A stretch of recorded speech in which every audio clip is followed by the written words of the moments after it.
really on, monetize these things. Monetize Irish, Sean. My life still hasn't even turned itself on. I'll come back to it in a But second. there's like what 30-second Oh no, delay there or we go. something. Yeah, mine hasn't come Weapons on and yet. armor.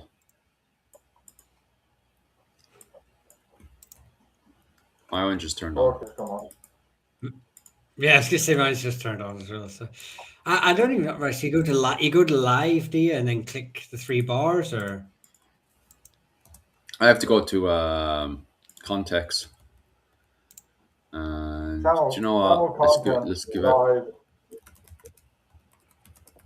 it Irish ring sword. Hi, Dennis. And we'll go over and click alert. I think we're all okay. 1 second. No, I'm not okay until I'm paid. What is it called? Large. Yeah, we'll just chuck this in for the crack. Save image. my internet is so bad tonight. Hi, Kat. Doesn't seem so bad on my side. This is me now. Hi, Kat. Hi, Dennis. Oh, boys, how's Dennis? Doing well tonight? Okay, well, I think I'm monetized now anyway. That means I'm being paid. Oh, it's still saving. Okay, right. I'll get back to that in a second. Bam, bam, bam, bam. Bam, bam, bam, bam, bam. Hey, Owen. Not sure your sound is great. I think Yeah, I can hear you. Yeah, I can yeah, hear you. I can hear our own sound. It's not the greatest right now, but it's grand. I can hear him. That's the main thing. Good day. How's Jim, boy? Right. Sandra, how's the boys? How's everyone doing? How's SPCM? Adam, Slancha. I wonder if the new update is lets us add TikTok to the chat. TikTok to the chat. Yeah, that'd be good, wouldn't it? To save you from bouncing around the place.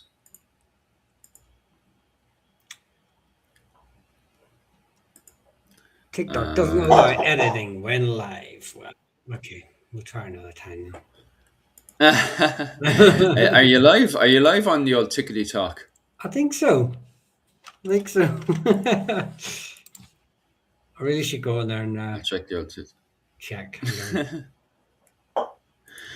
All the I'm trying comments to you're getting, just ignoring limit it. how many things. I know. Yeah, more people complaining about Jim O'Neill. What was it called? I said I was going to blame Jim O'Neill there. Owen O'Neill's what was it called? Sound. It's like going in and out. Yeah, it's not the best tonight. But I said the way. What's that? Yeah, It's not been saying even when he's anything. not saying anything, it's just diabolical. Absolutely dreadful. What was I going to fucking say there? I was going to say something. I can't remember. It mustn't be important, so it's slowly popping out my head. Right, boys. We said we were going to talk about weapons tonight. We'll probably start that conversation since bloody hell it will take a year and a half to talk about the old weapons of the medieval period. It's funny because the medieval period in Ireland, as we go into what was it called, the 5th century, it's a bit funny and it's still under a lot of investigation because of the fact that we don't start off with the classic Celtic age weaponry. It's kind of the Hiberno-Norman weapons that we find in Ireland dated around that time, which hurts a lot of people's feelings. I remember for a very long time, the academic world was kind of in a not accepting. They wouldn't accept these Hiberno-Roman finds in Ireland because they really were counting on more of a Celtic Ireland, during the 19th and a good chunk all the way up to the allegedly all the way up to the 80s and 90s, a lot of the academic world was kind of really trying to ignore this kind of Hiberno-Roman finds that they were finding in Ireland. And so when we start off our field of weapons and armor, what you find typically is the classic Roman swords found in Ireland around the early 5th century. Remembering that this is the era when we're going in and we're capturing St. Patrick and bringing him back to Ireland. So there's actually many ways that these weapons and swords and armor, we don't actually have any armor finds yet, but one can imagine what they are, especially from literature from the 11th century, which is very debatable. Plus, there's weapons and armors found in Britain, which also make it very, increases the debate still further. One of which I'm talking about is scale armor, which is like scale armor, is very debated. If it existed, never mind being existing in Ireland. So they have found bits from the 5th century Britain. They have found bits of scale armor in Britain. And then in Ireland, it seems to pop up in the literature in the 12th century. So it is very debated if scale armor was in Ireland at the time. Now, in saying that, what's massively influencing Ireland at the time is trade with Britain and the wider Roman world, raiding into Britain at the time because you're dealing with the fall of Rome, especially after 410. And also on top of that as well, we do have Irish that served in the Roman military and may have brought back not just the tactics of the Roman Empire, but also weaponry from the Roman Empire as well. So as we're doing more archaeological work inside of Ireland and we're finding more Hiberno-Roman finds, it seems to support that Ireland in the 5th century wasn't isolated, and it wasn't the, what we refer to in the academic world, the Insular Latin finds. Most of you guys who are into more of the pop history side of things would be referring to as the Celtic finds. So that whole idea of a Celtic Ireland in the 5th century, it's not really a thing when it comes down to the 5th century. It's more Hiberno-Roman finds. You're dealing with the era of St. Patrick just before we go into the golden age of Ireland between 550 up to 793. What kind of thoughts do you guys have when it comes down to weaponry and warfare in the 5th and early 6th century? Michal ran away. I'll go. Yeah. About 2 years ago, I had the good fortune and I went to this museum, and they had that wonderful exhibition in the museum on Romans, on the Roman archery. It's great stuff. But what really struck me is how little actual material, armor and arms there are. There was a shield there, which I think is the only shield that exists. There were some bits of armor, which is some of the only stuff they have. And if you look at thousands of Roman soldiers were in all parts of the empire and the borders and the frontiers, etc., over between the 3rd century or 4th century BC and the 3rd or 4th century AD. Hundreds of thousands, little. Yeah. That material has survived. It's no wonder that we nothing happened in Ireland. But at the same time, I have no doubt that Roman arms and armor came into Ireland. Arms pulled out, like they've discovered recently, garrisons of sort of semi-Roman, Roman descendant auxiliaries big garrison Hadrian's Wall. So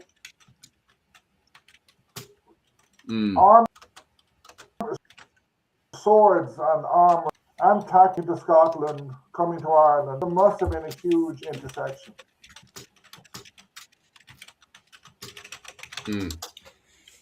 Yeah, I mean, Carodicus had two Irish princes with him in Galloway, with the intention of invading Ireland. This would have come, and we found silver hoards that we suspect had something to do with not Carodicus, Agricola. Oh, Agricola. Sorry, yes, sorry. Agricola, not Carodicus. Yes. Carodicus was the leader. The leader of the war band under. Sorry, but yes, Agricola. Sorry, they're Latin names, and we had a Roman guy. Anyway, but it was Agricola. You are right. And obviously, he had plans to invade Ireland. Possibly, he had two Ulster princes with him. I believe this is then mixed into our mythology with Tuatha Techmer, High King of Ireland around at this time. Anyway, we find silver hoards that are connected possibly to this time period and may have been speculated to have been part of the payments that would have been given to these Irish princes for their support. But we have to remember that the Romans didn't just pay in silver. They, especially if they wanted to cause an insurrection or wanted military support, they would also pay in weaponry.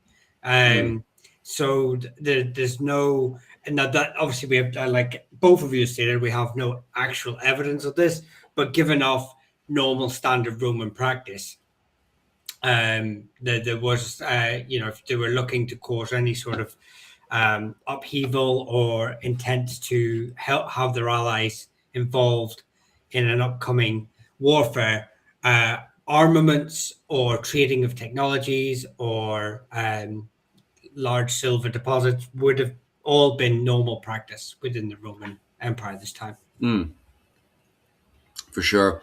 Hello, everybody coming in here. We're just discussing weapons and armor during the medieval period in Ireland. So if you guys have any questions on weapons and armor, definitely comment below. Jim O'Neill saying, I always had the impression that the English disarmed the Irish and let them have sticks and rocks. It's there where there's fire, there's always smoke. And during the medieval period, the English don't disarm the Irish.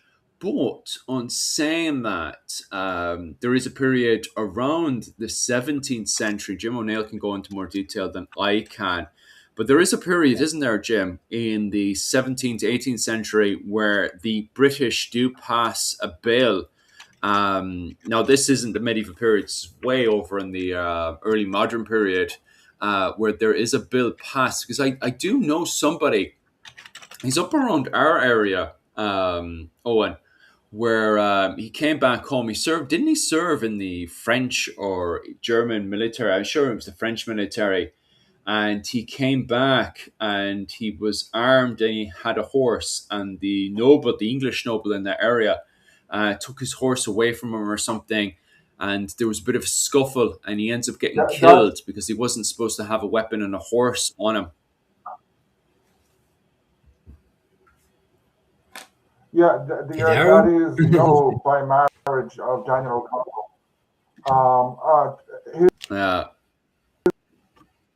Daniel O'Connell's aunt, whose name is, she wrote this very long poem about this guy. I can't remember his name. He was in the Austrian army, but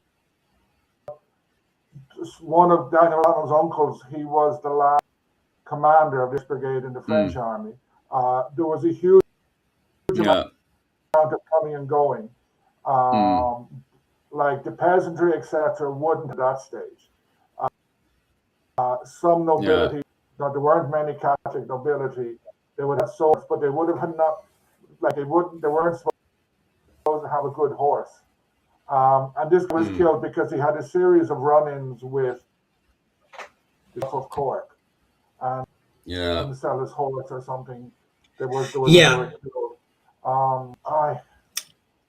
It's annoying me that poem, No, I can't remember it. I can't. Yeah, because it's you weren't a Catholic wasn't allowed to own a horse worth more than £5, Yeah. and I believe the part of that is that any Protestant like offering the sum could legally seize that Catholic's horse, if they if they were offering the amount that it was worth. But yeah, I'm not aware of any specific laws in the medieval period that are causing the sort of disarmament of the native Irish in a specific context, beyond obviously after a battle or siege or where mostly it sort of happens, like I said, in the 17th century. That's and you've got the penal laws. You've got the 1695. There's an act, but basically it just stops like Catholics. They're not allowed to carry. They're not allowed to carry firearms, swords, possess any other weapon. So, but obviously, a lot of this comes back from the earlier Cromwellian era. And the 1641 rebellion, where mass amounts of soldiers were disarmed. But yeah, the only thing I'd have to read the Statutes of Kilkenny, because whenever I've read the It's not in 1366, there. I was going to say, because the only time I've ever read it, I've only been No, interested in the naming side. What about the Yeah. 1466 Act? It was 1466. Sorry, Owen. just come back there. It was Queen of Ireland by Evelyn Dudley Connell. So the Art O'Leary, he was killed. Before 1607, the Gaelic, there was no disarming because essentially Gaelic Ireland was separate. It was all lords had their military followers, and most people would arm somehow, because even if they were loyal, they could join the English army. The rising up or the rising out, sort of militias. It was a very militarized society. The general peasantry on the 1960s wouldn't have taken. Shane O'Neill then began to arm the peasants to the annoyance of the English, and Hugh O'Neill did it on a much bigger scale. He began to pay properly. We have a proclamation of his about how he organized. But before that, throughout the medieval period, all lords, whether they had armed followers. It was part of being a lord. The same in France. It was a big difficulty for every European state to disarm these people and to control these people. In France, it only really comes in the 17th century after the Fronde Rising. So the English, in that the Wars of the Roses killed so many nobles that the Tudors were able to sort of get a control. But then the Civil War, etc., makes things more complicated. Yeah. Just right, Helen, what part of Ireland did the Romans conquer? No, the Romans never conquered any part of Ireland, and there was the plans to, but they never came to fruition. Yeah, I also when we talk about disarmament, like I said, sort of before about sieges and castles, we got to be kind of like are people asking for like a nationwide or just in because obviously whenever the 1641 rebellion sort of came up, I know the authorities were like really quickly going around and saying, look, you have to return the arms that have been previously issued to Catholic palesmen, and the official orders were given out that papists should be disarmed, but that was only within the Pale nobility. It wasn't extended to the wider to Ireland. And then obviously in 1652, after that, the Cromwellian period, they the issue that everyone's got 28 days to um, return, to hand in their arms. But Mm. again, that I think that has something to do with more like combatants than rather than just every single person on the island of Ireland has to sort of return their arms. So there's these like little waves of like disarmament, but not as a general rule until, like I say, until the probably the 1695 um, Parliament Act. Yeah. Yeah, I completely agree with you because subjugation of the medieval period, you were expected then, if you were to give military service to anyone, let it be the English or another Gaelic lord or even an old French lord, if you were to give military, being a retinue or a levy of some sort, you were expected to rock up with your own weapon and armor. So it would be silly for them to disarm you and then suddenly expect you to be armed again, the following day. Regardless, there's a good question that would bring us back over to the very start of the early medieval period again, from Davy Jones, who asks, heard after a battle, swords, weapons were thrown in a lake or bent over. Is this true? Slightly different. First and foremost, weapons weren't destroyed after a battle. You do have signs that are there, once a weapon is starting to fall apart after years and years of service. You do have indications from, in what was it, Latin culture in the continent, of swords being bent and then thrown into a river, because it's believed from Celtic culture, allegedly, that swords had a soul. So there's an idea then from that before burial is that you bend it over and you chuck it into the river. And I'm sure there's finds all the way up to the Viking Age from the Scandinavians as well that kind of believed in the same mythology of this. I could be easily mistaken about it, but regardless, I'm sure there is finds as well of swords being bent and chucked into a river from the Vikings. So there is this kind of belief of No, I think a sword having soul. Go I, on. I think the swords and the deposit of them, archaeologists say deposit as opposed to chucking. What the difference, I don't know. I think in Ireland it's more Yeah. Iron Age. It's Mm. Yeah. pre-Christian. Yeah. Lots of swords found in Ireland, England, etc., in former wetlands or rivers. Mm. Some would have been dropped. Yeah. Others seem to have been ritualistically. Mm. Not all swords were bent. If you go, for example, if you Yeah. go to the museum in Kildare, they Mm.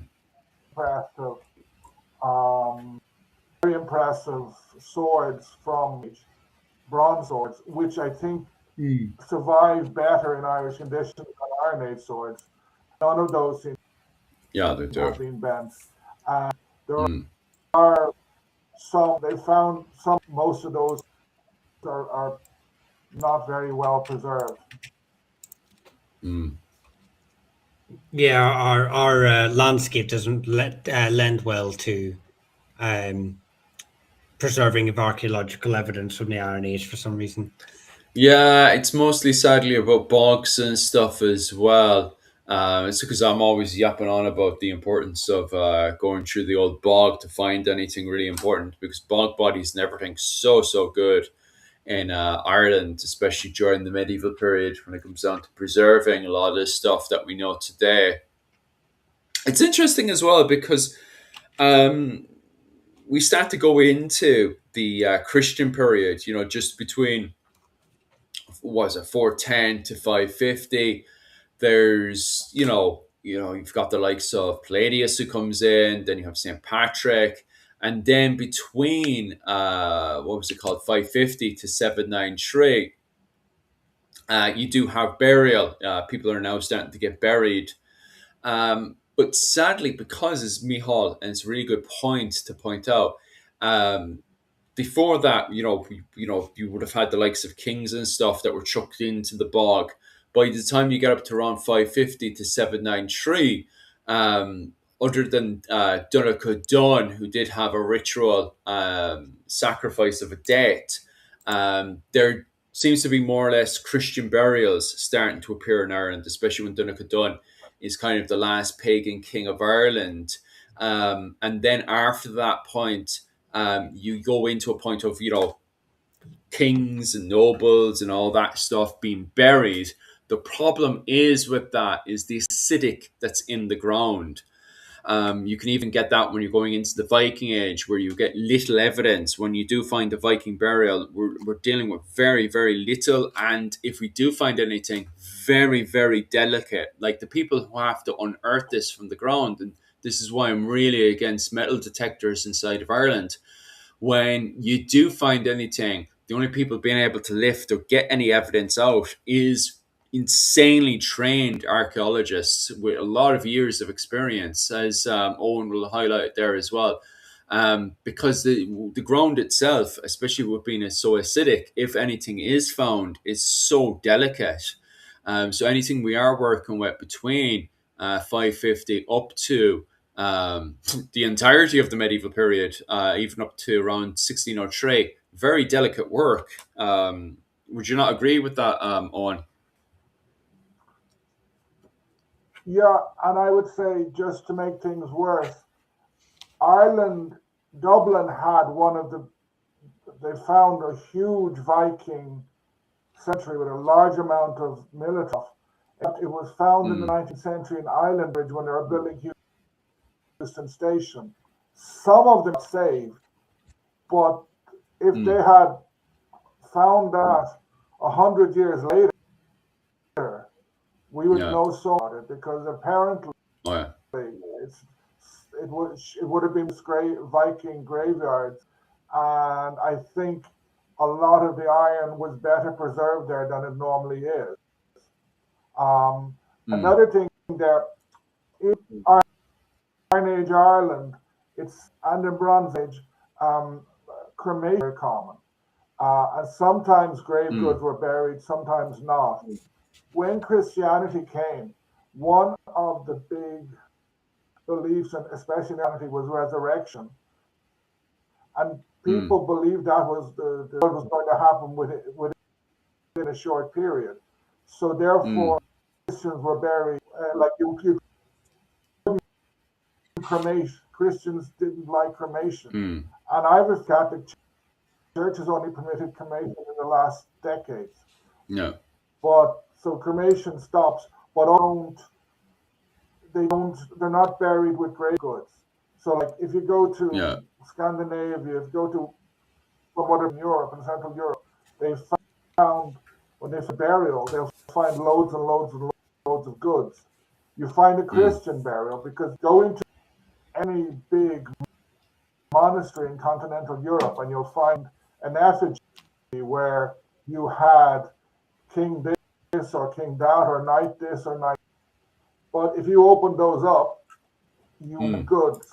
You won't find grave goods. Just find like bones, if even. In the city, there is St. Michael's Church, and it had a category which mummified naturally the bodies. And as a kid, I went in there, and there was two of them were crusaders where they're buried, but somebody had tried to set them on fire. Actually, did set them on fire last year or the year before. So you get that poor grave got decapitated and everything, like stick fighting. Well, stick fighting definitely wasn't a thing during the medieval period. It's basically 19th century, maybe 18th century. There was written about 40 years ago on action fight. He dates it to the 1820s, 1830s in Tipperary. It's not. I know some of the people pushing stick fighting say, "Oh, it's descended from the current." It's not. It's something new. Like, well, it's back to the 19th century. Nothing before that. Yeah, there's a Doyle one apparently. If you go on the Clan Doyle website, it's called Whiskey Stick Dancing, and it was invented by the Doyle clan. Hmm. This is obviously there for being from their website, not actual historicity, but yeah, which I always thought it was a bit interesting. Like that, it just seemed to encompass all the tropes about Irishness. You know, whiskey, fighting, you know, clans. So it's Where are we from? We're from Manchester. We're all from Manchester, England. no. Uh, Owen's from Kerry. I'm from Ulster, and Philip's from a backwater part of the island that's not really worth talking about. he's lying. We're all from Manchester, England. I don't know what you're talking about. Do you not like my Manchester accent? No. What was it called? Dennis, you were saying that it was harder to comment early on. Are you still having problems with that one, Dennis? If you guys are finding this one difficult, definitely comment below, because I know Rachel's having huge problems with this new update as well. She doesn't like it at all. What was it called? There was also something else as well.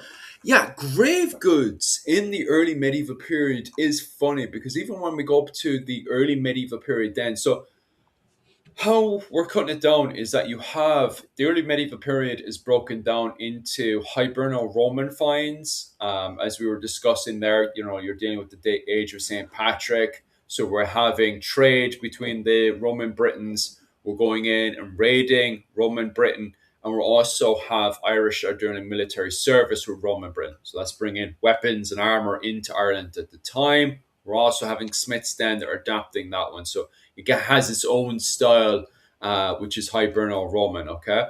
Then we go from that into the Golden Age of Ireland between 550 to 793. And that kind of continues the influences from the continent over to Ireland. So by the time we get up to the Viking Age, although people have this romantic idea of a bunch of naked Celts ready to fight ready to fight the Vikings, and the Vikings coming in and bringing in 200 years of Viking occupation.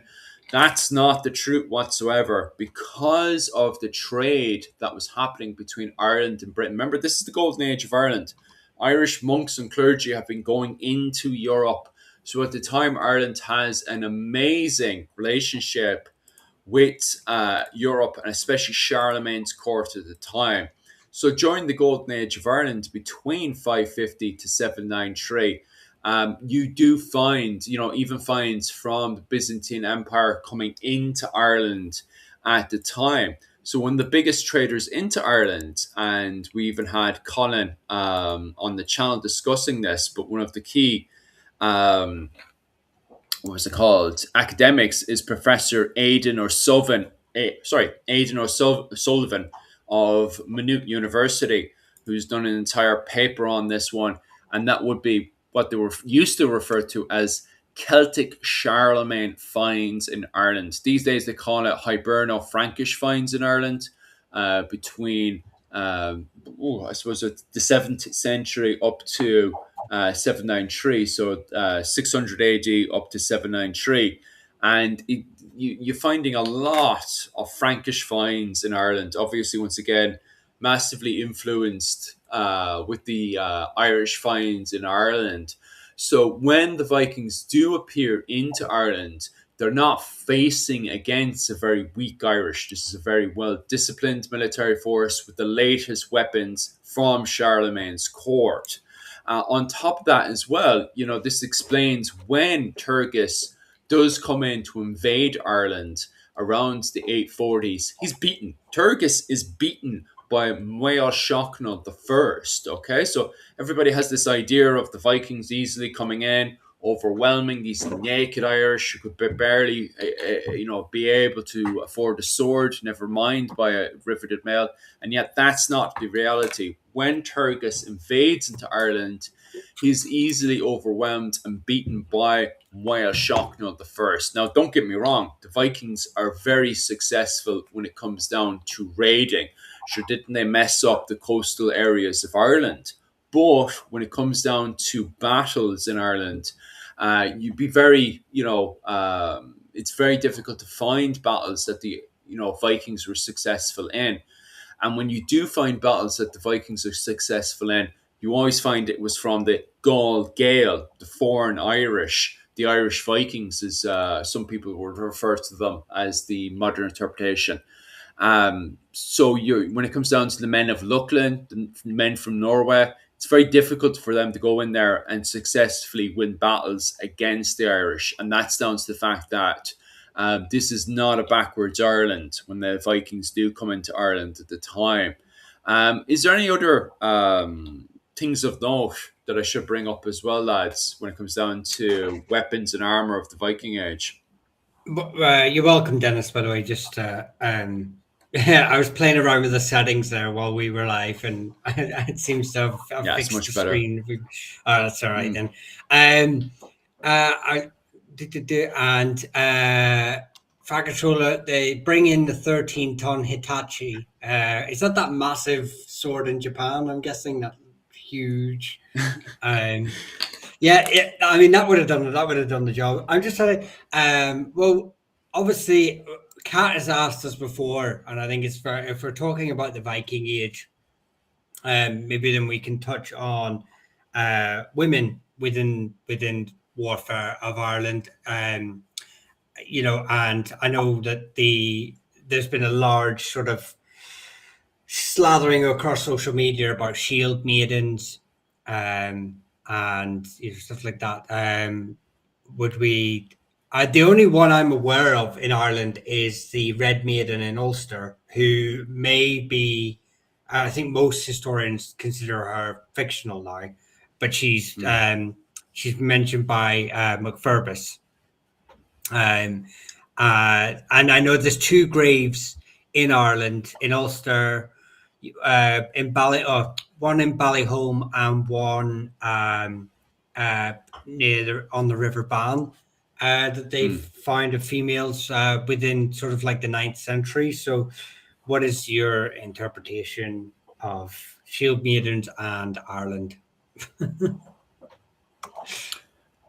I would say in Gaelic Ireland, there was very little female participation. Yeah.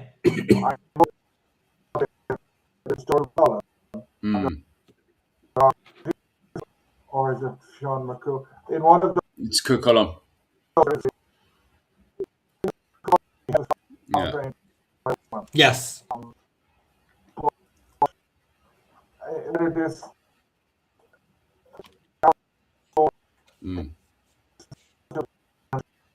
etc.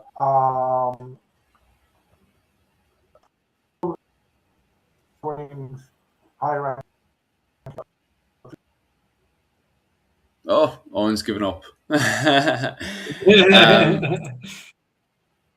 We'll see if he returns. But I completely agree with what Dr. Owen O'Neill is saying there.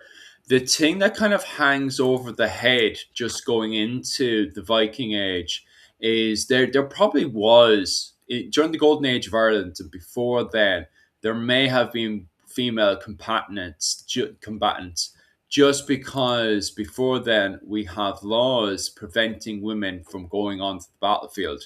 Now, the fact that we have laws brought in to prevent women from going onto the battlefield is a good indication that there may have been women on the battlefield.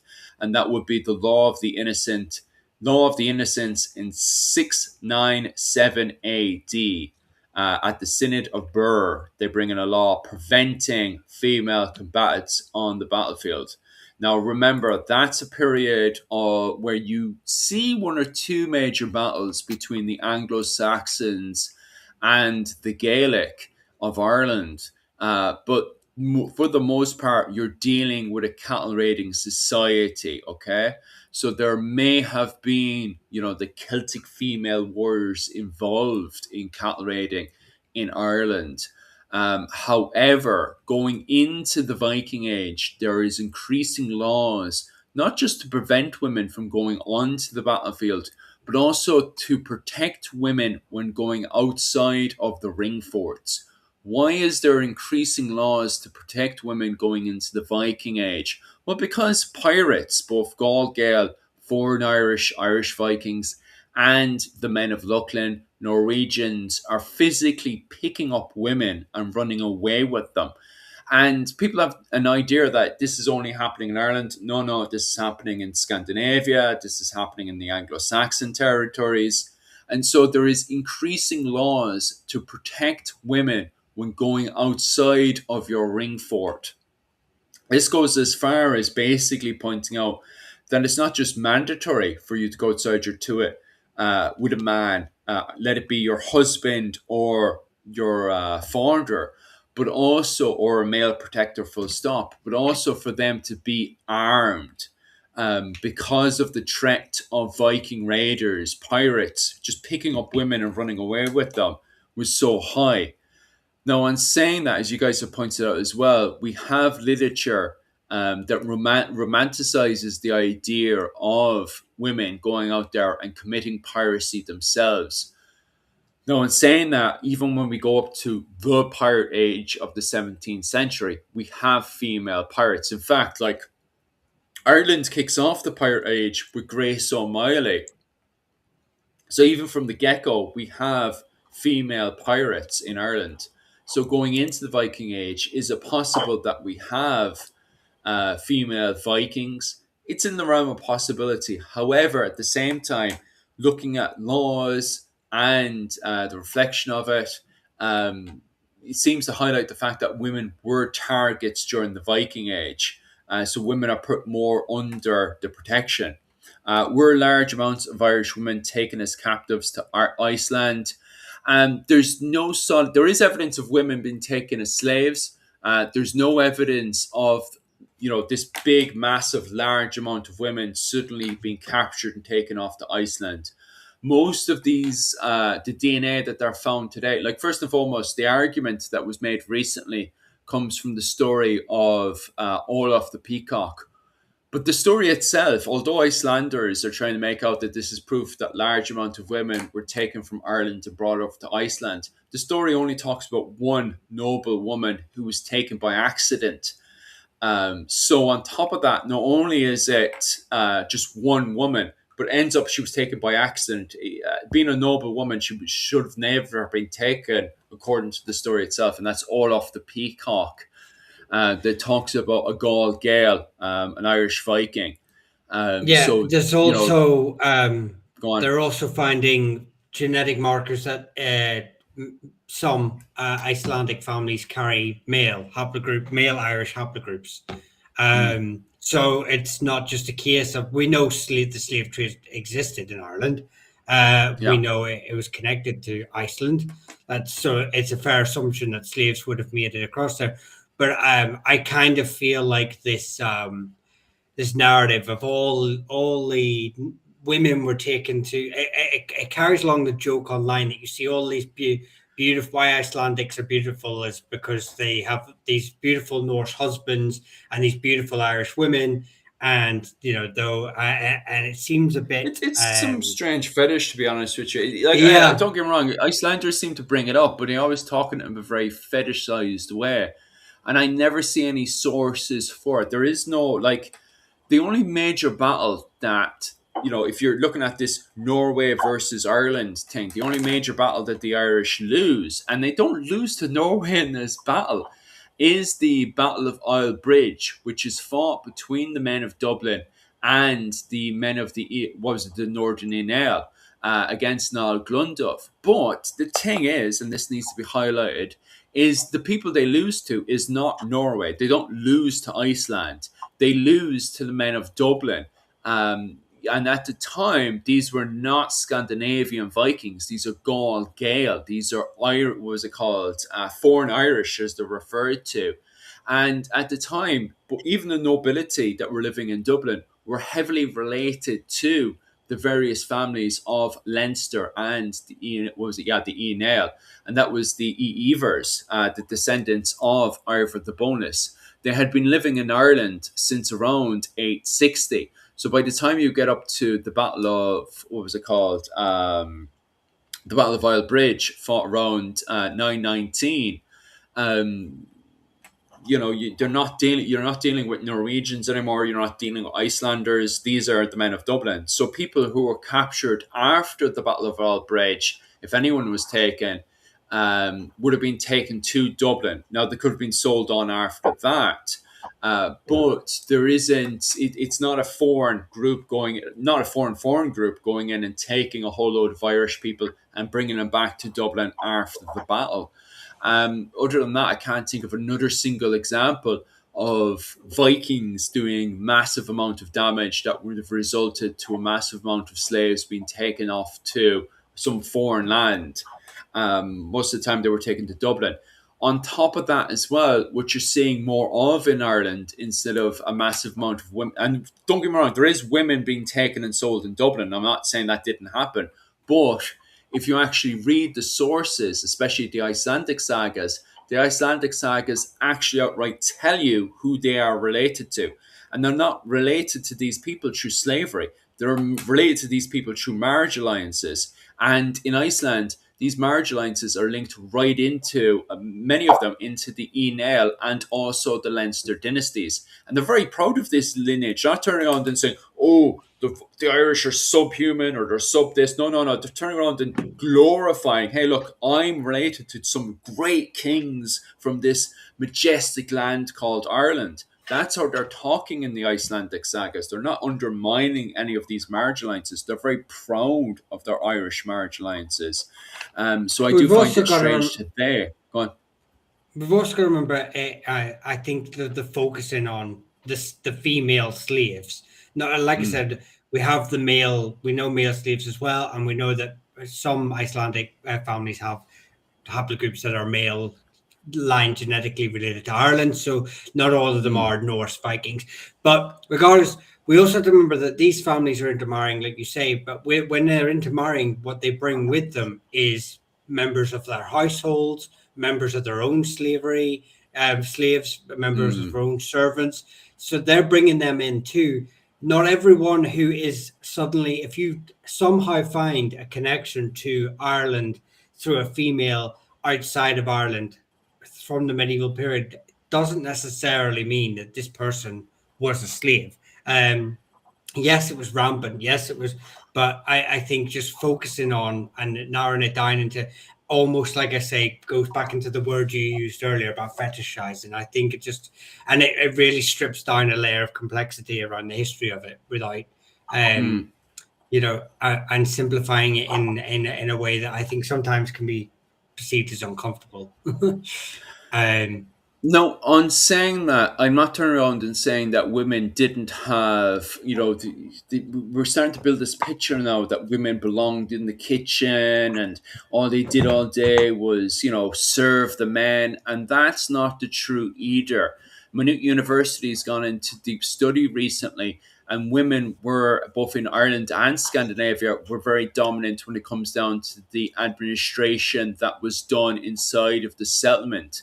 Like if you look at both was Odd the Deep-Minded and Land of Mead around 840 to 860, they're the women who dominate the administration. So where you have the likes of Flann Sinna, we have Mael Shocknell the First, we have Ivor the Bonus, we have Olaf the White, who are very much in charge of the military side of things. When it comes down to the administration, financially, and even the trade that was happening between these areas and the administration of the settlement itself, that's where we see women very much in charge of. And this continues all the way up to the late medieval period and on to the Renaissance until the English start to appear.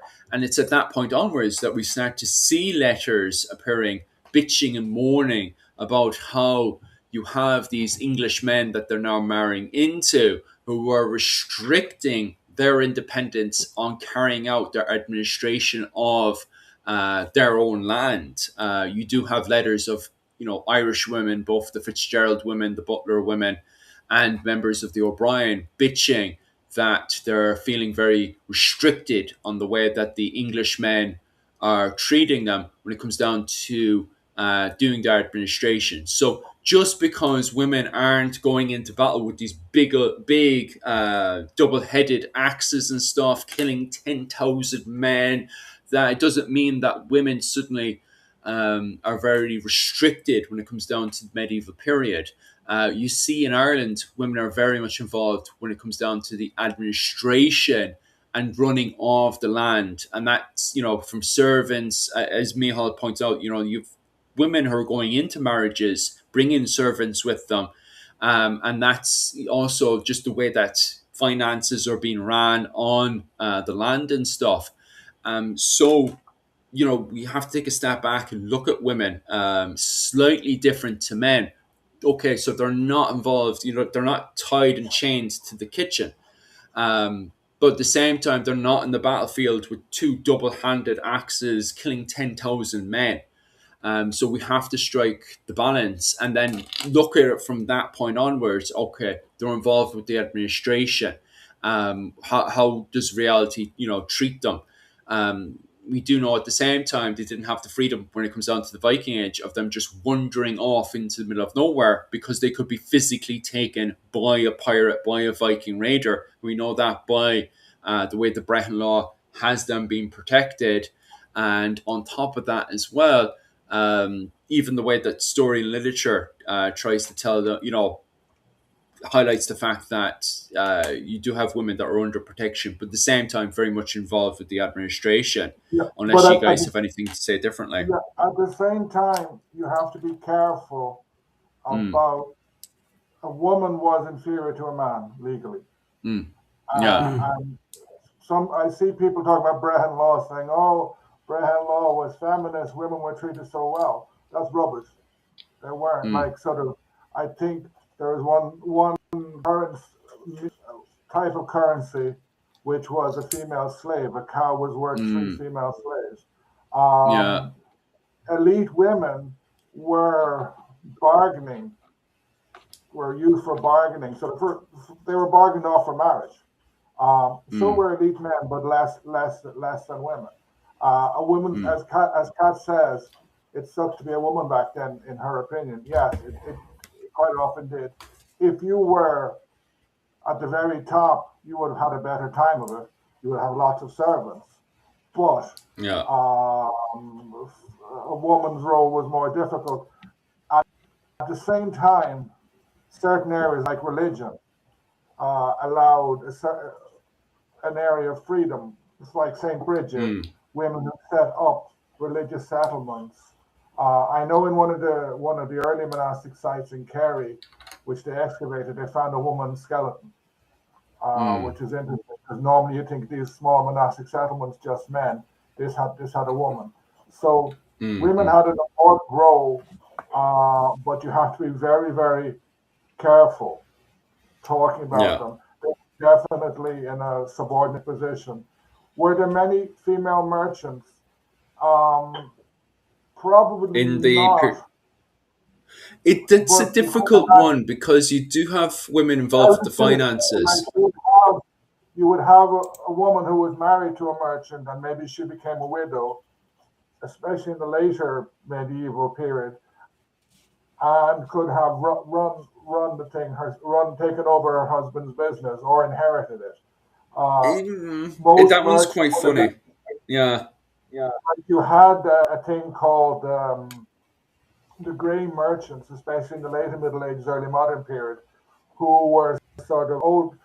They were from the towns and stuff, but they would wander into Gaelic areas, and they were a very important means of selling stuff, etc.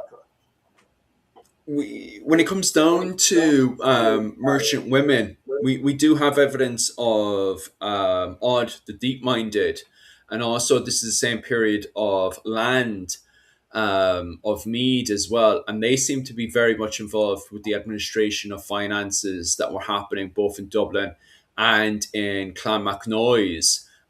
So it is a very funny area when it comes down to them being involved with the finances and economics. The early medieval period is funny because, when it comes down to being the dominant, because this is the early medieval period is an era of warlords. So it is whoever has the biggest stick is the man who says, it dictates what happens. But at the same time, it seems that most settlements were ran by there's a lot of women that seem to be, and it seems to be very much us trying to go back over our own history, because even nuns were very much involved with the accountancy. It seems to be, when it comes down to accountancy and various paperwork and stuff, that seems to be a woman's job. So, more research is being done into it when it comes down to the finances and stuff. And remember, like, Aid the Deep-Minded was very much dominant into the administration of Dublin in the period of Olaf the White and Ive the Bonus. So when the two of them are campaigning in Dublin, what was it called, Britain and Ireland, and they're away from Dublin, it's Aud the Deep-Minded who's running the show inside of Dublin, and dictating the trade that's happening inside the port. When her husband and Ive the Bonus are both killed during the fight in Britain and Ireland, she then goes over to Iceland. Now, the thing is, straight away, she has to marry. She goes off, tries to organize herself and her daughters to remarry to another warlord, and goes up to Iceland and opens up ports in Ireland and becomes insanely successful. Once again, very, very successful when it comes down to the finances. And that's because from an early age, she's taught how to run the administration. The thing about women in Ireland throughout the medieval period, elite women, is they're not pretty pictures. They're not there to do the sewing. They're not there to do paintings and stuff at the side. They're taught from a very young age on how to run the administration of a settlement. So it is a complicated area. And then as we go into, even when we go into the High Middle Ages, we have Isabel de Clare, for example, who goes between her settlements in Wales and Ireland, running the administration, while her husband, William Marshall, is away, which once again highlights the fact that even when we go into the High Middle Ages, women are very much involved with the administration of running the settlement. So, to turn around and say, okay, so go on. Just to interrupt you there, you're talking, say, in the early Middle Ages, you're talking about the towns, Dublin, etc. We don't have that much information about the Gaelic area, which makes it very complicated. Yeah. In Gaelic area, most of the administration would have been done through monastic sites. Some of these would have been run by women, such as Kildare. I'm sure that like, I'm a local lord. I want someone to count my money, to tell me generally how things are going. I have papers to store. I'll store them there. If Bridget is there, like, running Kildare very well, she's going to be looking after my stuff. But if you jump the 16th century, there are some very, very interesting Gaelic women. Everyone just talks about Cromwell, and 90% of what they say about her is not true.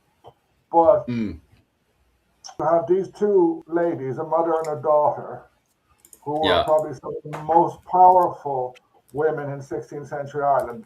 They actually came from Scotland. The first was, what was her name? Lady Agnes Campbell. And she married Turlough Linnock O'Neill. And she was responsible for propping him up, because as part of her marriage agreement, she came with a large amount of soldiers. Her daughter, Enine Dove, was the mother of Hugh O'Donnell, nowadays known as Red Hugh O'Donnell. And when Hugh O'Neill busted Red Hugh O'Donnell out of prison and brought him up to Donegal, Enine Dove got her, because through her mother, she had a huge amount, she had a big military power. There was her forces went into battle. They killed one other claimant, and then Niall Gareth said, "Fine, you can be boss." So they are they are much more powerful than growing your well. Yeah. Nobody knows Um, about them. what was it called? Emily Yeah. Little, Dr. Emily Little has, she's in the middle of doing research and stuff into this. It was the 16th century as well. And here she covers the differences between Grace O'Malley and Joan Fitzgerald. And it's Joan Fitzgerald is a really interesting character because she has those letters that highlight the major differences between the English men that she now has to marry into and the Irishmen, and how the Englishmen are trying to restrict her running her own administration within her own lands. So as like I definitely agree with Owen O'Neill that it is very, very complicated, especially like, you've got one settlement that's run by the likes of Bridget down in Kildare. But then you may have another settlement then, like Clonmacnoise, for example. Okay, so you do have land of Meath that is running administration at one stage. But before that, you'd have the likes of St. Kieran running the administration that's in there. So I wouldn't say it's 100% ran by women for sure.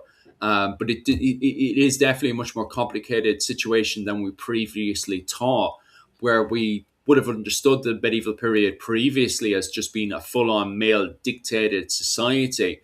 It may have been much more complicated just because we have women running the administration at the time. Unless you guys have anything else to, because Mihal, you seem to want to jump in there as well. Well, there's a couple of points. One thing I want to just like nip in the bud because I can speak from my personal experience on this one. From Mehdi was talking about, is it possible that women weren't involved in warfare because of such things like, you could get a man could get distracted, break ranks to protect a woman. These sort of thinkings are modern. And it used recently to argue against women joining our current military. As someone who's fought in battle and had women in my sections, I can tell you right now, there was no priority over a woman to a man when the Ryans were coming down towards you. It was, you work as a team. It's a collective thing. Women, this is... obviously, you're going to get individual moments, white knight moments, I'm sure, in history, but the military generally, and I would imagine this goes way back. It certainly goes back to the Roman era. It's very hierarchical, outside of the already established hierarchy of rank structure. So you have the rank structure, and then within each rank structure, you have social hierarchies within it, and a woman can fall into any one of them, regardless of any individual can fall, regardless of sex, gender, age. So I never saw there's no real argument in that sort of way for women to be excluded from the military, even today. But so yeah, I think that that's not the reason why they were excluded. I think part of the reason, the reasoning for women being excluded comes from a lot of layering of, whether it be patriarchal sort of rule sets, sort of individuals sort of come into power, they wish to placate and trim away some of the bureaucracy, some of the positions of women, some of the ideals coming from the church. Women are inherently the bringers of sin. So I think these sort of things, but I don't think at any point it just kind of came as a flash. This is layered upon layered upon. It's a slowly erosion of women's rights. Not that they really had any rights to begin with, but why they become worse later on. Now, like I said, so if we're talking about like powerful women, there's a couple of individuals. I think the fact we've kind of gone from the Viking era and to the 16th century, and we've skipped over Gormla, which I'm sure we'll go into at some point. But she's a very powerful figure in in the 11th century, 10th century, 10th, 11th century. She sort of straddles that. And then you've got like Dervgol O'Connor as well. I don't know how to pronounce her native Irish name, but she's another one in the 14th century. So yeah, I think, and they're famous, both famous for two totally different things, doing two totally different things. Dervgol kind of bypasses her husband and avenges her brother's murders by hiring soldiers to kill the lords of another clan, even though her husband had signed a peace treaty with that group. But it had forgiven the murders of his brothers-in-law, but she obviously wasn't happy about that.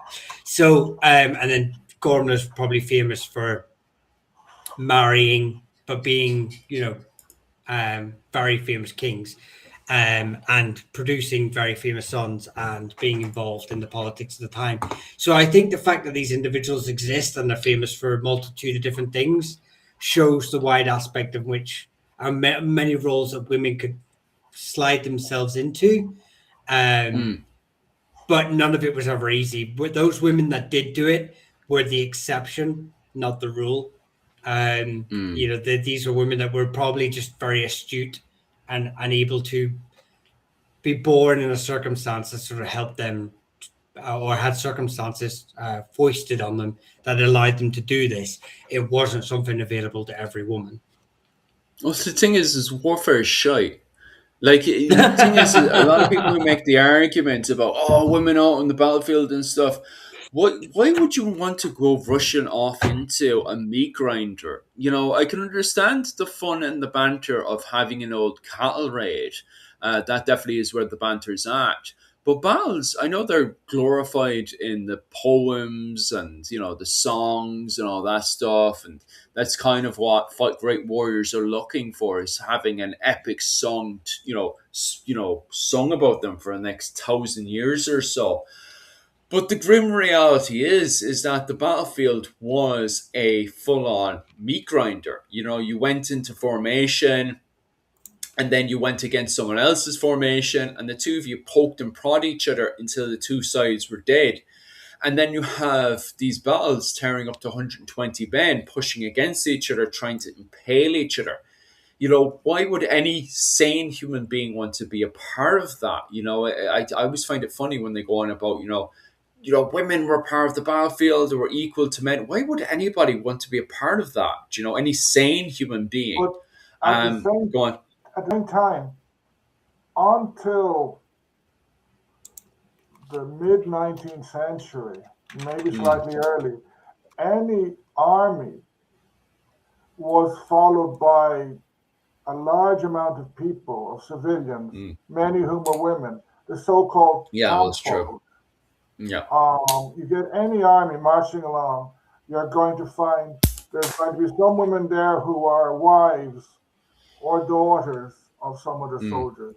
You're going to be women there who are working as servants. You're going to be women there who are working like as craftswomen to fix, maybe to fix clothing. Women working as cooks. Women working in some sort of medical capacity.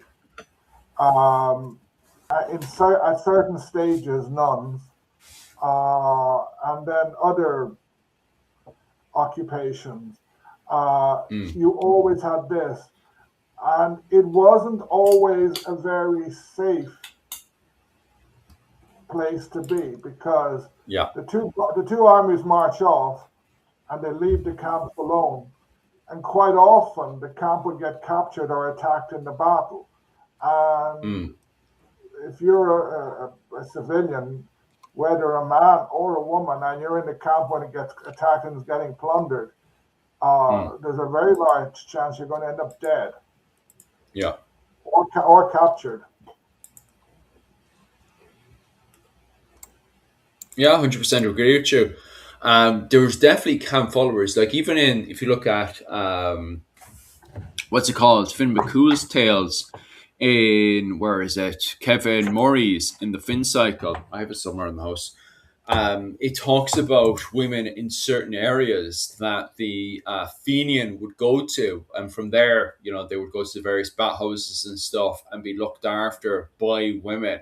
So, you go way back into the early medieval period, you have, what we refer to as camp followers, looking after the military, giving these men baths, what was it called, looking after their needs, looking after their kit, sewing. You would also have them looking after whatever they could at the time, and making a couple of bob at the side, because some of these women were just unwanted women. They lived, didn't live the greatest lives. But and even on top of that, you didn't just have women from a poor background. You would have had women, even married women, following their husbands into battle. There's what was it? Rachel was talking about camp followers the other day, and you did have women who were terrified that their husband, wouldn't have enough clothing or various other bits and bobs sorted while they were fighting. So these women would actually come with their husbands into battle. Rachel was talking about this on Friday. So it wasn't just the unwanted women of society that became camp followers. You even had the wives to some of these men following them into the battlefield, not taking part in the battlefield, of course, but following them into battle. If you look at Boudica, for example, although she was a woman and other women had fought in the battles against the Romans when they were going into occupy Britain, Boudicca's camp, what was it called? Wagons. Wagons were full of women and children, which highlights, again, even in the Roman conquest of Britain around 90 AD, the majority of camp followers at the time were women and children. And once again, looking after all the administration that was happening behind the scenes on the battlefield. And even on top of that, you talk about the High Middle Ages as well, going just after the Viking Age in Britain. And once again, you have women, you have accounts of women looking after, following the men into battle, but not being in the front line. You have noble women go into the battlefield, not taking part in the front line, but what they actually are taking part in, and it ends up being insanely important, is the administration happening in the back.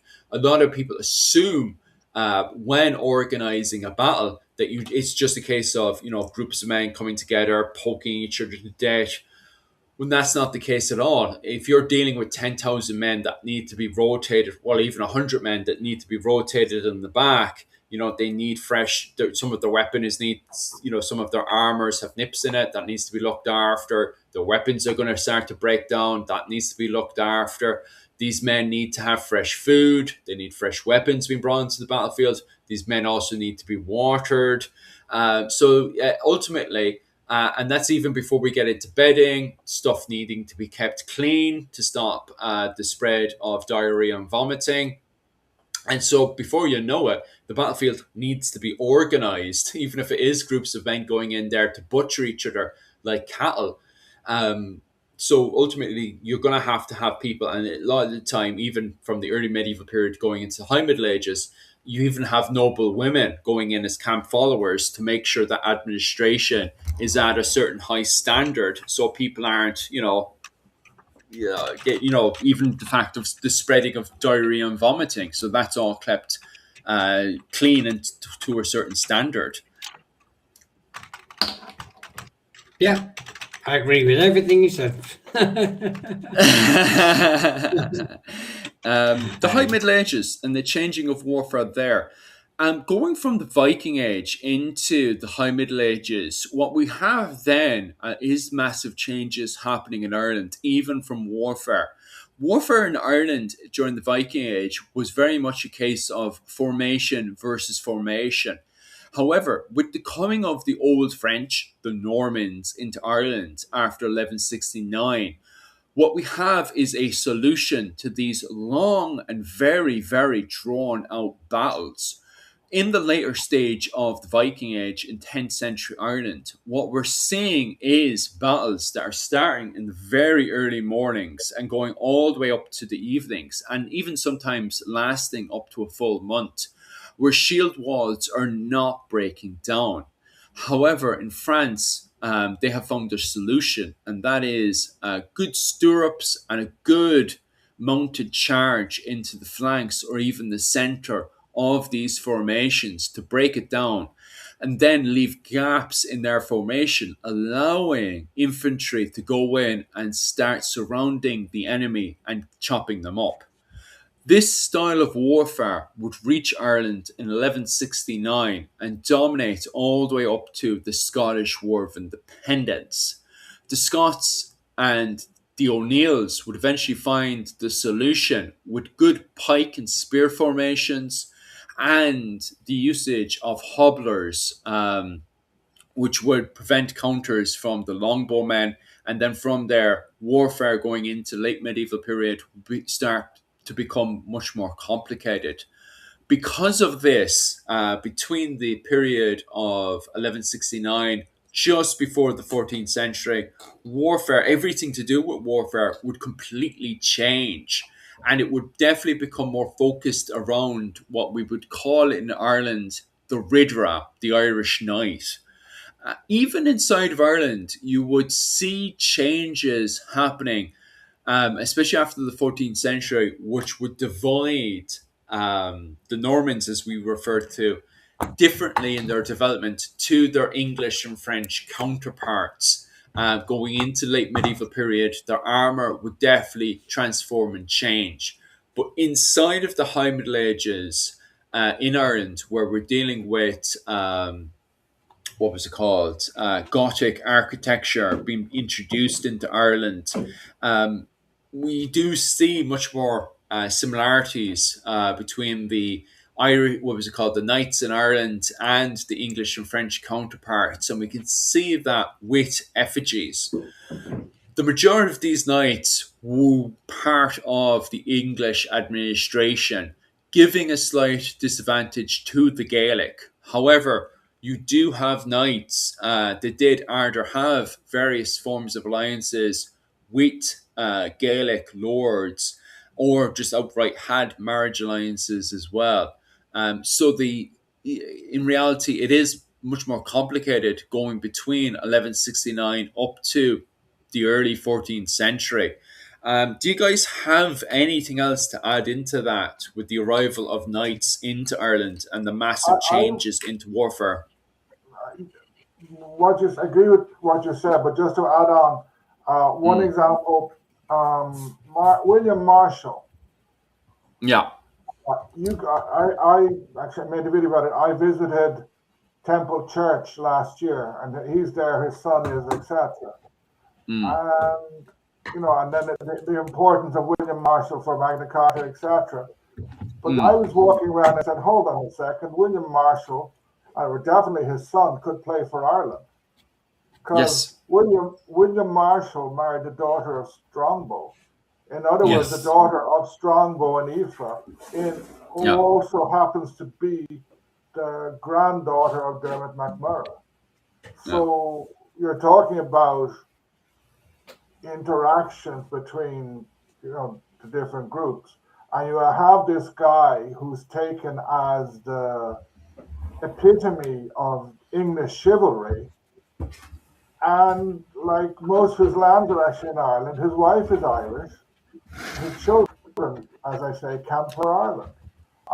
Have you read up on the King John's invasion of Ireland? I can't remember. I think it's around 1220. It could be earlier. But in King John's invasion of Ireland, Isabel de Clare and William Marshall are fighting against King John. I know they are allied with the Plantagenets in the First Barons' War, but when King John invades Ireland, he besieges Kilkenny. The siege of Trim is just a complete and utter disaster. But he sieges Carrickfergus. Like, King John is fighting against what many people refer to at the time as Hiberno-Normans. So when you turn around and say, William Marshall could have fought on the team, 100%. William Marshall was on Team Ireland, and at the time, which is even more wild, Hugh de Lacy had married into the O'Connor family at that point, and also the de Burghs had also married into the O'Briens. So like it's much more complicated than people think, especially by the time you get up to 1220. These Norman barons in Ireland, or old French barons, had their own, plans. Yeah, yeah. And there's another point about effigies. Mm, Effigies are a very interesting historical source. Except I always say you have to be somewhat skeptical yeah. because the you're paying someone to make an effigy of you. It's probably Mm, not cheap, yeah. and like they're not going to put you lying in your armor that you've been used and is probably a little battered, Mm, and it could well be like 50 years out of date. They're going mm, to, put you in nice armor. And if the mason happened to be someone who'd recently been in England and mm, seen the armor there, he would have put a bit of that in. So effigies are an interesting source, but I was a bit difficult to mm, use them as a source for saying everybody was using this armor. I think there would have been armor going around. Uh, Most people, like knights with suits of armor, I'm sure parts were nice and shiny and new. mm, Other parts, perhaps on the back, were a bit battered and tarnished. And that was mm, at the beginning of a campaign. When you're coming back from, say, you were campaigning around Ireland for 3 months with King John or 6 months, I'm mm. sure you had no shiny armor left, and you probably lost lots of bits and pieces of the armor here and there in bogs, etc. Mm. Yeah. Um, I just Go on there. no, just what we're talking about. This is slightly more in the future of our talk, but I'll just answer anyway. To Michael say he's read about the massacre of camp followers by Oliver Cromwell at Cromwell. That never happened. The only example I can think of any massacre of camp followers or Irish camp followers is Battle of Naseby, but Mm, they were mistaken as Irish. They were actually Welsh camp followers. 100 or so camp followers were massacred. The parliamentarians thought they were Irish and killed them. Um, then Wexford is another one where I believe the town folk are said to have assembled in the town square by a big cross, and mm, they were still massacred there. Um, uh, and Drogheda, the burning of the church as well, where civilians were killed. But that neither of them are camp followers, and actually, by and large, they would probably be the only examples anyway, because Cromwell's campaign was rather, apart from those exceptions, was rather quite civilized in terms of warfare at the time. Um, when you compare it to continental Europe, especially.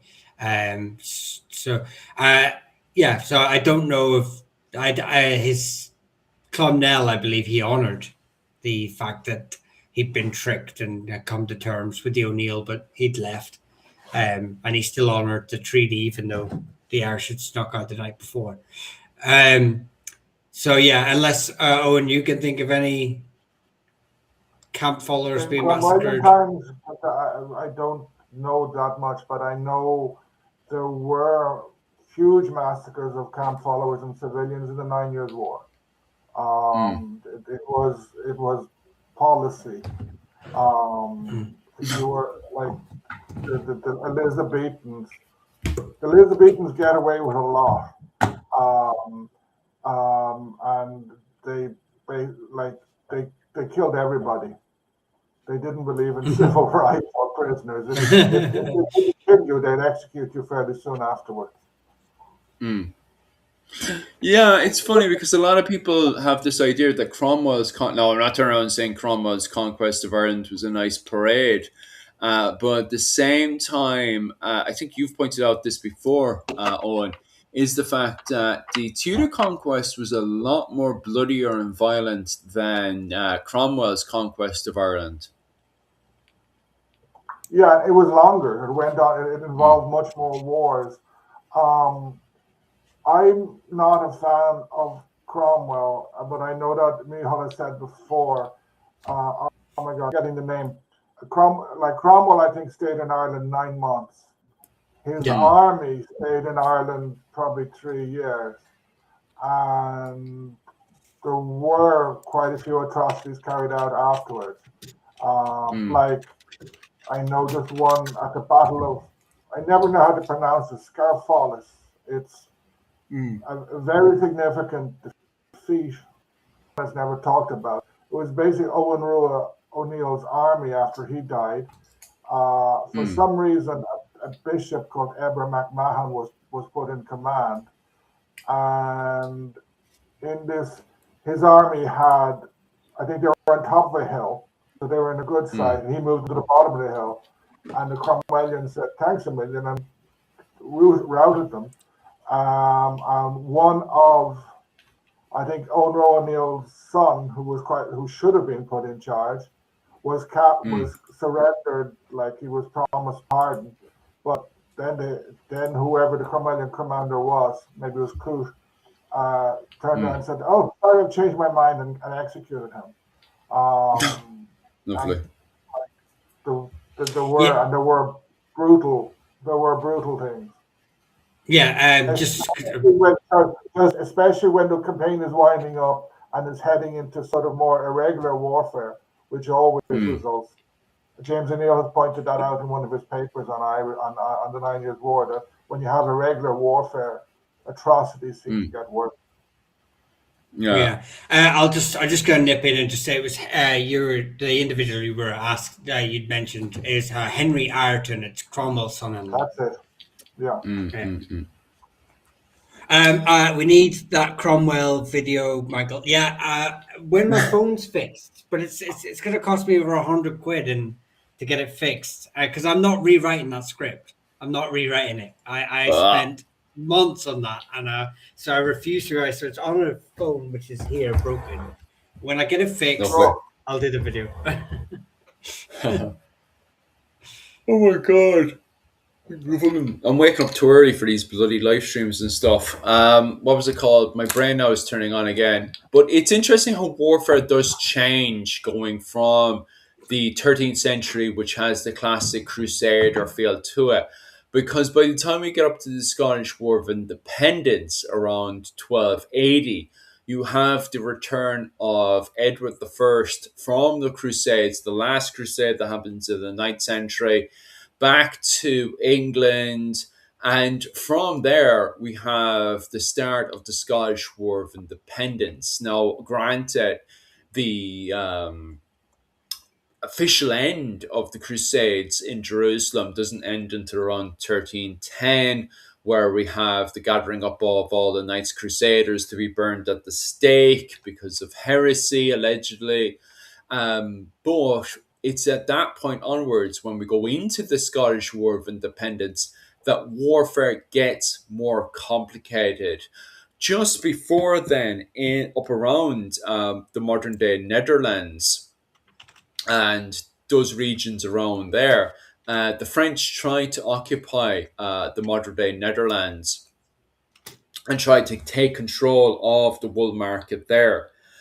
The Frisians are able to defend themselves using pike formation, which completely advances warfare from that point onwards.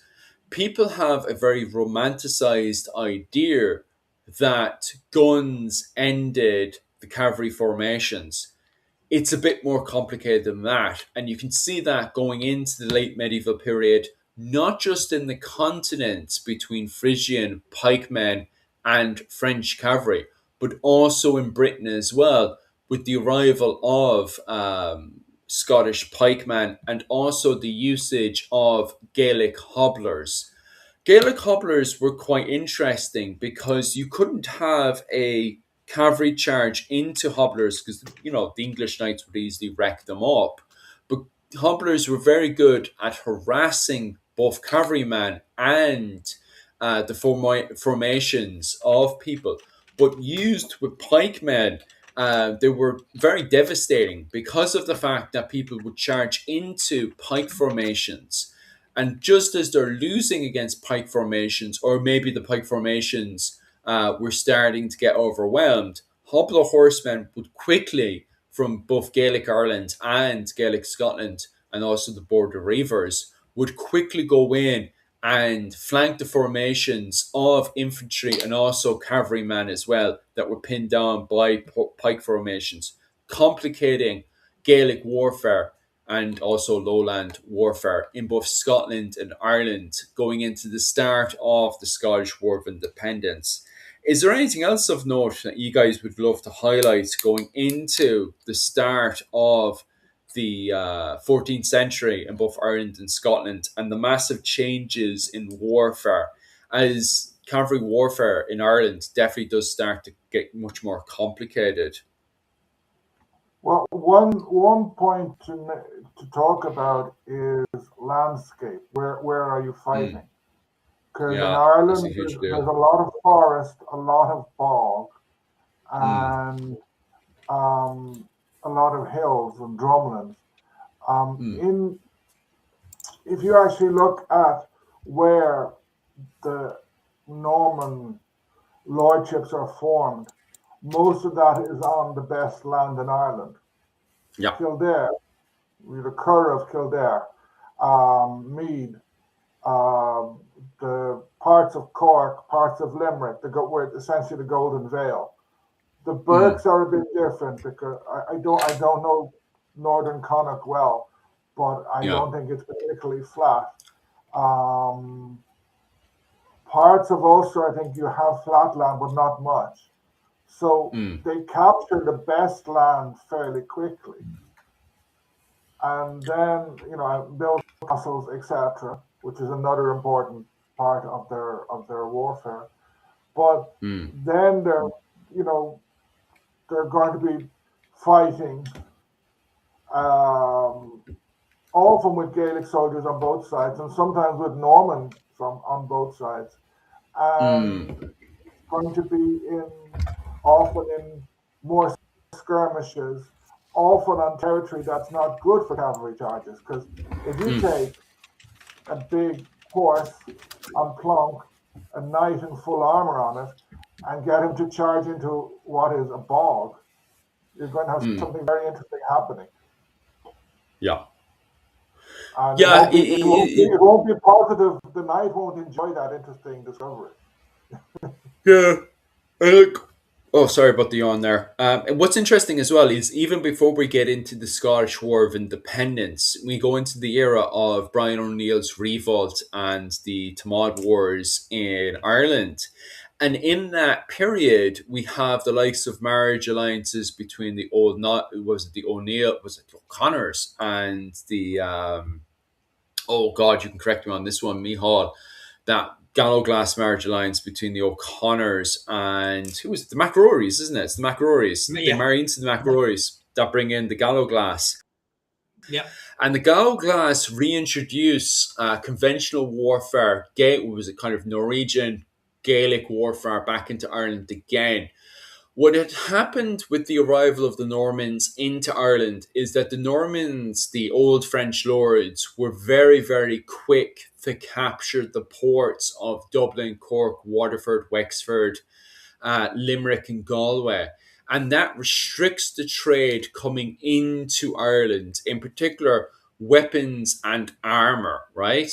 However, with these marriages, and this is me going into an interesting theory, is that with those marriage alliances, it kind of rekindles those trade routes from Norway and Scotland into Ireland once again, especially when it comes down to conventional warfare. And the fresh arrival of Galloglass, Gall Oglach, if I'm pronouncing it right, on correct me there, into Ireland once again, which would have replaced the earlier Gall Gael, the foreign Irish, that had previously done a lot of the conventional warfare in Ireland. When I say conventional warfare, I mean holding those formations. Because once those Normans have cut off a lot of those key ports, it's very, because they don't have the armor and weapons to do so, it appears that it becomes more and more difficult for the Irish to hold ground. But with the reintroduction of conventional war bands with the correct riveted mail, the correct helmets, the correct weapons such as spears, axes, etc., that being reintroduced with the Galloglass, the Irish are able to once again go out there and start butchering the Normans up close, especially as you said there, these Normans getting stuck into the boggy lands up in the north, west of the areas of Ireland, and the Galloglass being able to completely expand, take advantage of that situation and bring fear to these Norman knights in Ireland. Sorry. Yeah. I was just replying to another thing there, but yeah, I mean, but we see it go the other way too. There are soldiers in the 1300s who are Anya O'Cahan marries into McDonald's and sends over 140 soldiers with her dowry. So this dowry of this payment of dowry of troops isn't unusual, but certainly whenever the Galloglass come into Ireland, it changes warfare. Although it's been sort of mythologized that the Irish were getting slaughtered left, right, and center by the Anglo-Normans in battle. Although initially the Norman war machine was a surprise to probably many who hadn't gone to fight in campaigns outside of Ireland, or hadn't heard the news of this Norman war machine reaching from Sicily, the Middle East to Ireland, now on the Ireland shores. There are obviously evidence. There are battles that the Irish were winning before the. That's a fact. Look, I always point out that the Norman invasion of Ireland is more of the conclusion with the Treaty of Windsor is more of a stalemate than a victory for either the Normans nor the Irish, and it kind of bumps into the stalemate after the battle, which we completely ignore, by the way, and Owen has highlighted many times, is the Battle of Thurles in 1174, and also the siege of Limerick that happens around 1175 to 1176, which ends with the Treaty of Windsor. So in my opinion, the Norman invasion of Ireland ends in more of a stalemate rather than a conclusion with a conquest, in my opinion. Yeah, because like the Battle of Callan is 100 years later, 1260, 1261. Yeah. Although you can argue about it, it's the Fitzgeralds who are about to become the oh my God, my brain tonight is not working. They're about to set up the lordship down in Munster. They get defeated trying to break into the McCarthy Moor, what has become the McCarthy Moor heartland. Probably because they're advancing through hilly, forested territory. The landscape doesn't suit them. So the energy and the wave, the Norman Blitzkrieg in a way, runs out of energy. Brian O'Neill's rebellion is defeated, though there's Gaelic Irish fighting on both sides. Then you have other things. You have constant infighting among the Normans. You have constant infighting and civil wars in England. It gets very hard to, like, there's so much conflict in England. You kind of literally have to write down year by year, and it's hard to keep. The Irish history is much more simple. Then Galloglass start coming in. Like Micheál, I think they do change the thing a lot, but they are very mythologized. There's loads of videos I'm talking about Galloglass as being almost a regular military unit, everyone wearing this uniform, everyone using an axe. When in reality, there would have been something much more flexible and much more different. And again, like when they come, when you employ them on day one, they're all bright and shiny. 6 months later, you know, they might several would be dead, others would have been replaced, weapons would have been broken. So you have Mm. like you, they are men. They weren't supermen. They did have an Yeah, impact. that's So a did fact. many other factors. But these were war. Um, You see, this is the thing: is that people assume that the Galloglass that came to Ireland in the 13th century is the same Galloglass. They completely, if you look at the effigies, you can see how they change over time. Like the effigies that you see on Iona of depictions of the men of the Isles, which were the Galloglass of the 13th century, look completely different to the Galloglass going into the 15th century. So you're bang on right when you say that the Galloglass, the same Galloglass that went into Ireland in the early 13th, sorry, well, mid 13th century, around 1250, are different and do change because of battles and warfare, so on and so forth. Yeah, bang on right. You could see that with the effigies, even the way that they're forced to adapt to even their helmets change and have to change because of the change of warfare and the change of weapons that are brought into Ireland. Because after 1250 onwards, Ireland is between the Scottish Scandinavian world and its development that's happening there, especially with the massive advancements in warfare that's happening in Scotland. And also it's sandwiched between the warfare that's happening in the Iberian Peninsula and France, that's also influencing the south east of the island of Ireland, which is Another connected by its ports into those areas. another thing is Scottish history, as or Lord of the Isles Mm, history. I know that Hiram Morgan points out that I think it was at the collapse of the Lord of the Isles and later the MacDonald's losing results in mm, lots of soldiers who would otherwise have been involved in fighting in Scotland in the Isles coming over to Ulster, which O'Neills and O'Donnells, as they were the richest and most powerful. It suddenly they got even more rich and more powerful because they were able to recruit hundreds, if not a couple of thousand more men.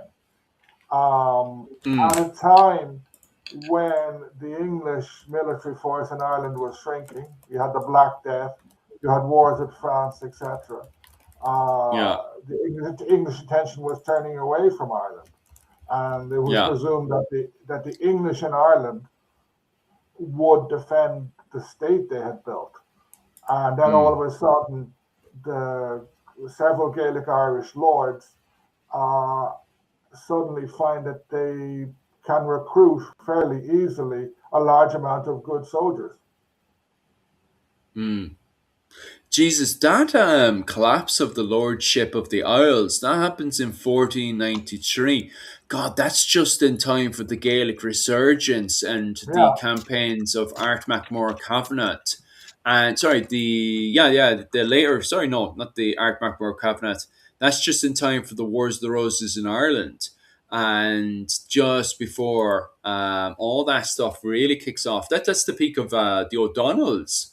So that's really good timing for the Irish. Jesus, no wonder. yeah. So, like, if the the lordship of the Isles hadn't collapsed, if it had stood Mm, on stronger, and there was much more fighting between Edinburgh and yeah. whatever the capital of Lord of the Isles was, I don't know what island was their main force. If if that had turned into a war of the roses up there, uh, it would have resulted in a significantly weaker Ireland or Gaelic Ireland. Mm. God, that's fascinating. I actually have to keep a note of that one. Because I never thought of actually sitting down and actually studying the collapse of the lordship of the Isles.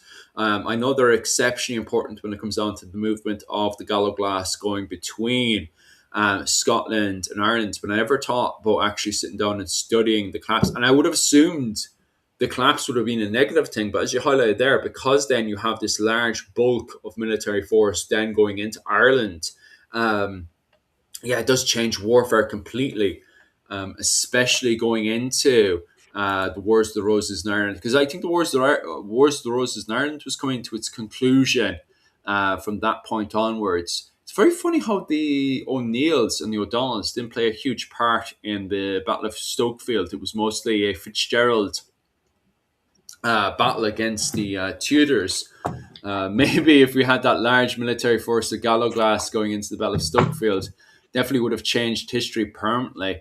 Which kind of brings us on to the conversation of the 15th century and the changes and adapting that's happening there, because the two major parts of that is the earlier campaigns that are happening in France with the Hundred Years' War, which it's kind of a funny one because we have the fact of these raising of these kind of Anglo-Irish forces, especially with the butlers in Kilkenny, which were raising these military forces and bringing them over to France.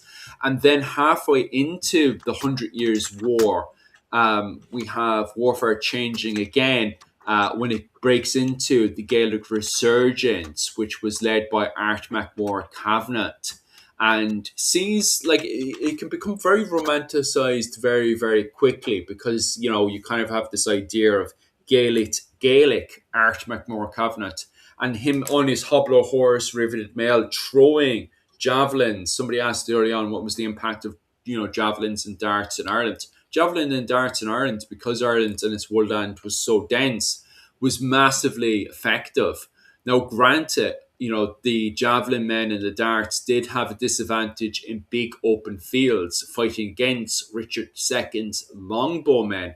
But once again, once you get into that dense forestry with very boggy lands that was very difficult for the English to navigate around, the English are losing very important battles against the Irish, especially up in the Wicklow Mountains, where the land is massively difficult for people, especially wearing shoes and stuff, which gives Art MacMore Cavanagh a huge advantage.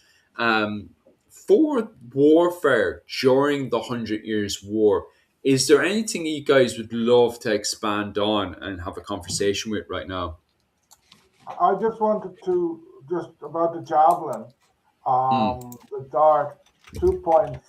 One, yeah, it might have been effective, but it's more an individual thing, like sort of for harassment. You're on the horse and you throw it and gallop off. It's nothing like the longbow, where you have well-trained men. Like 100 of them could produce a massive volley. Javelins were more for individual fighting. And secondly, I think it's in the Life of Baha Adrian O'Donnell, there is an interesting claim to a two-headed javelin, injuring one of the top English lords there, which I find I've never seen a picture of it, but of a javelin with two heads, sort of like a mini trident. So I always found that interesting. Yeah, it is very fascinating, all right, because you can see that, just to back up what you were saying there, because you can see that with Richard II's invasion of Ireland that happens around 1395 up to 1399.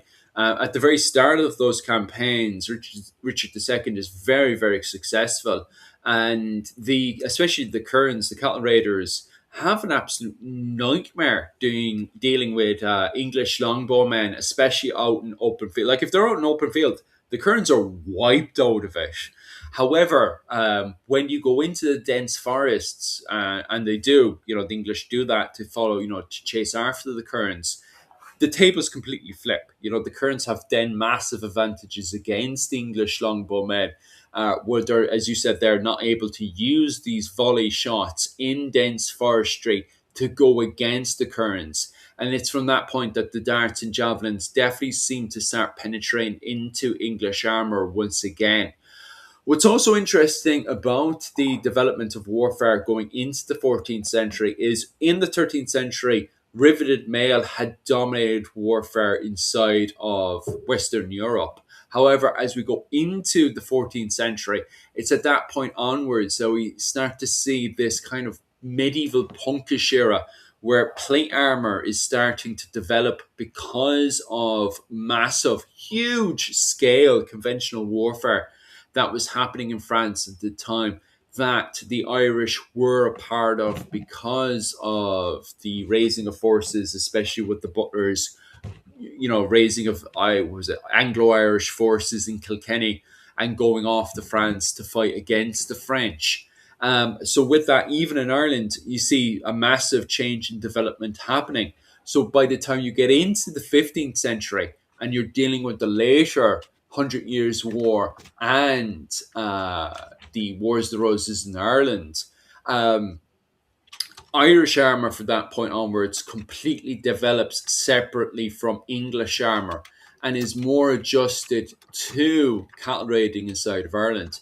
You can definitely see that not just with effigies that are found all over Ireland that shows Ridra. Like if you were to type in Ridra Irish Knight, you're going to see Irish armour, which is completely different to the development of English armour and was more organised for the rough, tough terrain, more organised for ambushes, far better at dueling at, and also was primarily around cattle raiding, because at this point, Owen and Neil can disagree with this part, and so can Mihal, and that is the term more Irish than the Irish themselves.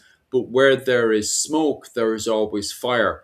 And you can see the likes of the Bergs, the Butlers, and the Fitzgeralds taking part in cattle raids inside of Ireland, which has, changed the style of warfare that they're a part of and the evolution of their armour compared to their continent counterparts, which armour reflects more conventional, massive battle scale warfare. No, I don't disagree. Do you have anything? What's that? He says, no, I don't disagree. I concur. Like, in a way, because like the lords, the elites are intermarrying, but you need soldiers, and they're not going to get waves upon waves of new settlers. They're starting to their lordships cover lots of Gaelic areas, like the Fitzpatrick were getting like under like Butler, under Desmond and the Kildare. They have loads of Gaelic minor lords. So and not every to wage war is complicated. To wage war is expensive, whereas the same 20, 30 guys on a cattle raid can actually be profitable. So like it makes sense. Someone Jim just asked, did catapults exist in medieval Ireland? There are like in the 9 Years' War, there's records of both sides building not catapults but machinery to besiege, like sows and stuff like that. Probably some catapults were used, but not that much, because building a big catapult is complicated. Battering rams, etc., would have been more common. Yeah, it's wild. We are ram mad, aren't we? Go on. No, I did read some, and I have to go back to this, but I'm pretty sure Henry II brought some siege warfare as a show of strength as he was going around Ireland. This is what's complicated, is that the fact that if you look at Irish tower castles in Ireland in the 15th century, those Irish tower castles, they're not like people. I get into a lot of arguments and debates about this, but people are assuming Irish tower castles are something that's very primitive ring forts. It's not. Type in Bunratty Castle, for example, which was constructed by the O'Brien. Well, it was constructed by the MacMorras, and the O'Briens had lived in it for quite some time. and also Blarney Castle, which is owned by the McCarthys, and you will suddenly be shocked by the standard of castles there in Ireland at the time. However, because the entrances and exits were so kind of concentrated, you had to use rams to try to penetrate through. So rams were, and this isn't just in Ireland, it's the same thing in Europe as well. Trebuchets, a lot of the time, even in Europe, trebuchets were not penetrating through. We do have examples of extraordinary trebuchets being built by the likes of Edward I. But most of the time, trebuchets were not penetrating castles in the 14th and 15th century. It's not until we get to the late 15th century. In Ireland, it's very much debated, did Lionel of Antwerp in the 14th century, did Lionel of Antwerp bring cannons to Ireland? But even if he did bring cannons to Ireland, cannons were very, very primitive in the 14th century. And so rams were way more effective over trebuchets and cannons in the 14th century. So that would have been the era of Art MacMore Cavenant. So you see these absolutely wonderful castles, but ultimately they have to overwhelm these castles and use rams to battle through, to smash through the doors, because these are big, refortified stone castles, very difficult to penetrate through, not just in Ireland, but in Europe as well. However, going into the late 15th century with the Wars of the Roses, we're starting to see cannons becoming more and more popular around the southeast of the island of Ireland. So we're starting to see them, but not truly penetrating in. It's not until like Owen O'Neill is literally the master there. When we do finally start to see castles start to get smashed, is the period of the 9 Years' War. So we can easily go into that there. How do cannons affect castles? Before the siege of Maynooth. I think that was the first big, that was during Silken Thomas's rebellion. So in the 1540s, that was the first bit of a siege train as such. And Maynooth Castle fell fairly easy. Yeah. We've actually just about run out of time. It went very quickly. Yeah. Hang on. Sort of like. Yeah. It's 3 minutes to go. So. Yeah, I'll just answer that question there. Yes. I'm I was guessing going to say that seems like a crossbows question. was used in castle defenses in close encounterment. Yeah, Blarney, unless Owen wants to correct me on this one. From what I've been reading and talking about down in Blarney and Blarney castles, the windows were specifically designed for the firing of crossbows. We can use, there is a lot of evidence in the Wars of the Roses, the late 100 Years' War in the 15th century, and of the Wars of the Roses, that in the southeast of the island of Ireland, the crossbow was very effective, not just for the defense of castles, but also during sieging as well. They would reintroduce those Roman shields. The big massive ones are slightly bastionized, but the big massive shields were reintroduced into warfare and allegedly brought over to Ireland as well. For siege warfare, not for skirmish fighting, not for battles, but for siege warfare. And what you would do is you put down a big, massive shield, and then you would plonk a crossbow on it, and you would fire off the crossbow. And as that's being fired off, you'd have someone behind you. What was it called? Setting up reloading the crossbow. Because these things, the reason why they were in Ireland, they were not using them in battles and were not using them in skirmishes, is because they took too much time. Look, it took a team to work as a crossbow man. So you'd have three people. You'd have one setting up the crossbow, you'd have one for defense, and another person then firing off the crossbow at the castle. The reason why you'd have another person in defense is in case they were suddenly rushed. You'd have a guy with a spear to try to defend them against cavalry charges. So you'd have a team of crossbow, and then in top of that, they would work as an entire battalion of crossbow firing at once into, well, sometimes as a volley into the castle, hoping one of them would get through and into the window, and another crossbow firing as well. So in the southeast of Ireland, allegedly you'd have crossbowmen inside of the and you can see that anytime you're inside of a castle, just look at the thinness of the windows, which is a good indication of the usage of crossbows.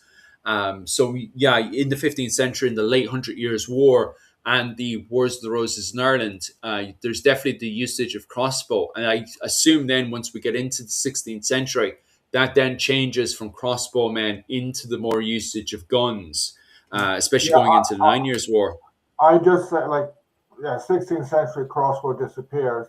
And when you're talking about castles there, I would qualify it to say the larger castles held by Anglo-Norman lords. There's loads and loads and loads of smaller tower houses, especially built by Gaelic lords. Most of them wouldn't have had crossbows. And as during the 16th century, guns would become more and more common, and archers. There's a ballad, the walling of New Ross, when the town was walled, now obviously the numbers are going to be conflated because it's a bit of a like show of strength and a bit of a bit of propaganda, but it mentions like they basically turn around and say we've got 400 crossbowmen, over 1,000 archers, and like 3,000 spearmen. I'm pretty sure the crossbows they mentioned is like somewhere near 400. So, and this is in like in the 1260s, early 1260s. So, we have references not only of just like the buildings and stuff. We have literal references of crossbows being mentioned in Ireland, early. So. For sure. And that brings we'll us start to finishing up. So what? That brings us to 1 minute past. So, I'll start finishing up. So, and I'll get back into bed now because it's still in the middle of the night here. I've been up since 4 a.m. setting up for this over in Japan. So I'll start finishing up and I'll get back into my bed. But thanks very much, lads, for all the support. Tomorrow, I'm doing a discussion, a PowerPoint presentation over my Patreon on William Wallace. So if you're interested in that, definitely head on over to my Patreon at Irish Medieval History, where I do presentations. I'll be doing presentations for this month and next month. It's about 20 quid a month. So definitely head on over to Irish Medieval History and check that out. Micheál, Owen, what's the plans for this week? What are you guys up to? Well, I'm working on a Battle of Kinsale video. I'm working on the script. What I've written so far is, I think it's like 20,000 words, so a few hours long, so it's a bit too long. So hopefully at the end of the week I'll get out. I've been bringing out a few shorts, which are doing okay. So if anyone wants to pop over to First Class, have a look at my videos, like, subscribe, and then if you feel like making a contribution to buy me a coffee account, it's always there. It's buy me a coffee /First Class. Happy days. And Micheál, any plans for the week, or have you just completely given up on all of it? No, I've posted every day on Facebook. So if you need a bit of history reading, go to Facebook. I'm just I have about 4 years worth of notes on my phone. Well, I didn't get them all back from when my phone broke last year, but I got a lot of them still that I've just decided to start. They're not specifically family related, but I try to incorporate families within them. So if you need a bit of light reading, check the Facebook out. Shorts, I'm flipping a coin, which family next video is going to be, because I've been looking at two families, but it's going to be two Ulster families anyway, but it looks a bit McDunleavy's or the O'Neills. And apart from that, unfortunately, I don't know, I've still got a few videos in the pipeline, but I'm so concentrating on writing this book it might absorb all my energy. So just bear with that. But just like as always, like, follow, subscribe, comment on the videos, and feel free to become a member. Got a live this Wednesday for my members, so feel free to come and check it out. Thanks very much. Other than that, guys, thanks very much, and slán go bhfuil. See you, guys. Bye. Slán. Bye. Thanks, everyone. Slán.